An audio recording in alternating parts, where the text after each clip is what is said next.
It's time for politics. I do want to talk about General Colin Powell, Secretary Colin Powell. I guess I missed the lexicon change. I've said he's died several times, but he passed away. Um, I mean, I think both are fine. It's yeah, people keep using a different word, and I'm like, I need to get a different dictionary. But I don't know. Die feels like such a permanent thing. well, yeah. Well, death typically is. It is. No, it's not. But the word die, I think, because of like the hard D, just has like a I don't know. It's like a very abrupt word, whereas passes, or past for some reason just feels more. Anyways, not really the point of this conversation. Yeah. I think Colin Powell is an American hero. He's there's a few people where I would say they're American heroes, and he's one of them. Including the barriers he broke to get to the position he was able to achieve in life. Those are great, but they're secondary to his actual leadership. I read an article today just because the headline was. I wanted to read it to see what the point was. There's detractors out there that say he was a mass murderer and he failed in Operation Desert Storm. We don't give those same. I guess we don't connect those same dots to McCarthy and other generals in our past. So right. I think they're very unfair. But I think my opinion and probably and maybe the bias of the people I would associate with, I think he was a noble, honorable man. And my biggest concern is there's not leaders to fill the gaps of a Colin Powell. It was hard for, I don't do the whole in memorandum of anybody because that's just not who I am. But yeah. I think he led a pretty good and honorable public and private life from what I can tell. So, and the thing I'm stuck on is there's I don't see anybody to fill those shoes. So, yeah. No, I think that's a really good point. I mean, I think I personally became, familiar with Colin Powell, like a lot of people probably my age, when he was selected as the Secretary of Defense for President George W. Bush. And, there's a lot of history with that, right? The whole weapons of mass destruction stuff and him testifying in Congress. But it was one of those things where I think you look at what he did for the rest of his life and the rest of his career, and the fact that when given the opportunity, like, he didn't vote for Donald Trump. And so I think, like, on one hand, like, yeah, that's that in and of itself is a fairly honorable thing. But I wholeheartedly agree that I think part of what is sorely lacking in our current version of our government is real leadership, and what has been lacking for some time. And, I think he would even probably agree, right? That's not saying that he always did everything right or that he never looked back and second guessed or had, reservations about things that had occurred under his watch. But I think, like, that's, again, the sign of a true leader, somebody who doesn't just rest on what they've done and say, well, whatever I did was right because I did it, Right. I think in most cases it's I made the best decision I could with the knowledge that I had. I mean, something that we've talked about repeatedly on this podcast. And oftentimes that's all you can do. I mean, you don't have, clairvoyance. You don't have the ability to see into the future or X-ray vision to see through walls. So you're going on the information that you have in front of you. And I had the, I guess, honor of getting to hear him speak in person.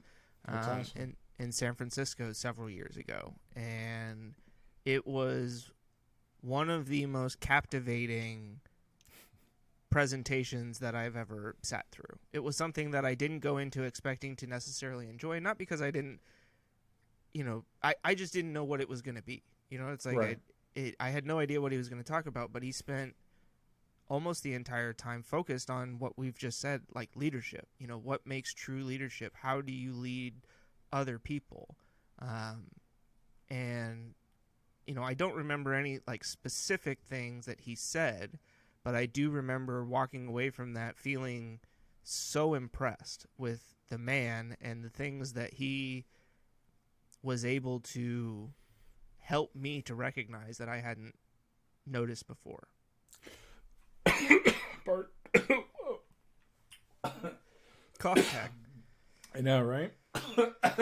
So, good night.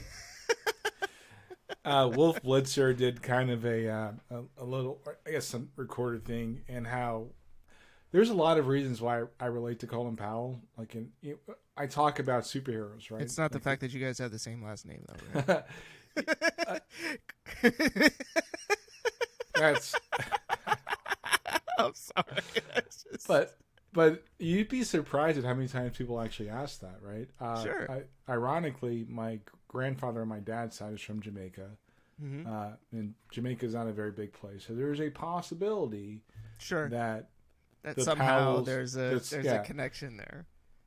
but it's But it's- irrelevant. Yeah. it's like, yeah, I don't ever want to, like, I don't deserve that honor. Basically, if I have always looked at, you make your mark by yourself, right? Yeah.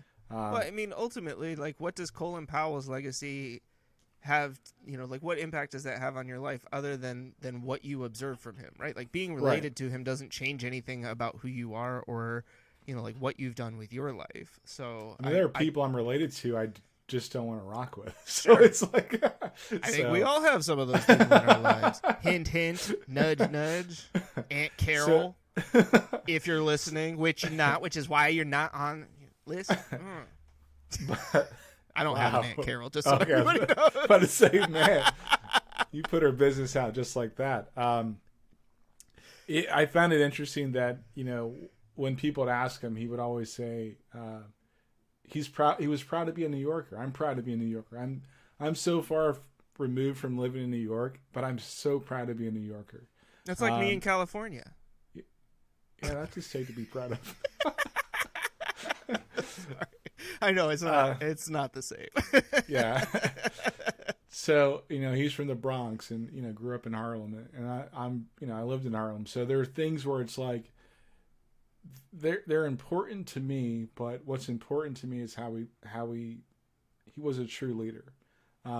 He was able to get people to think about things that they, for whatever reason, their bias or their policy or their politics, they typically would argue against. And I've always admired his ability to do that. Especially being one of the softest speaking people in the room. I mean, he is not like a forceful, loud type of person. And that was the other thing that I think always kind of made me appreciate somebody in that role who was that way, who was able to lead quietly with a calm demeanor that I think in a lot of ways inspires calmness in the other people in the room. Right. And a sense of control, a sense of cadence. And those are things that, and now I don't model my life after Colin Powell, but I can see the similarities where I'm like, oh, that makes sense. And that's a proven, that tactic is proven, or that belief is proven, because it's helped him to, bridge some big gaps. Yeah. So, I implore our country to think differently about the things that we say we hold true. And not to disrespect the memory of Colin Powell, but one thing I was thinking about today was, we have this theory of American exceptionalism. I think it's a myth. I'm sorry. Yeah. I think that, but it's also a rhetoric and a stance that a lot of leaders take, especially in politics, that we're exceptional.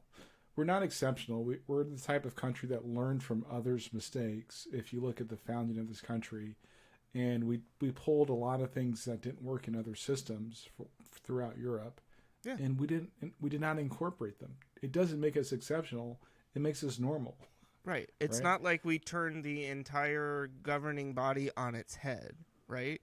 These were not completely foreign concepts. I mean, you had democracy and republics in Greece and Rome and throughout Right. history, and yeah, like basically the founding fathers and the people who helped to establish the government in this country sat down and said, well, we don't like this stuff, so we're going to Yeah. leave this out and this out and this out. And we think that basically this will work. But what they also did, right, was they created the elastic clause, right? Creating something that essentially allowed for the ebb and flow of opinion and time and all of that allows us to modernize the government as we go through. Now, I think to some degree, right, we've gotten to a point where the government itself has become so large and so bureaucratic that modernization becomes extremely tedious, right?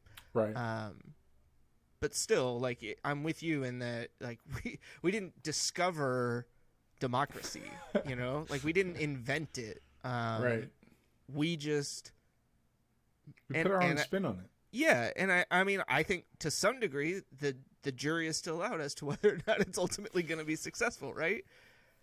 But that's It has been to an extent thus far, right? That's the reality that we struggle with as a country. Yeah.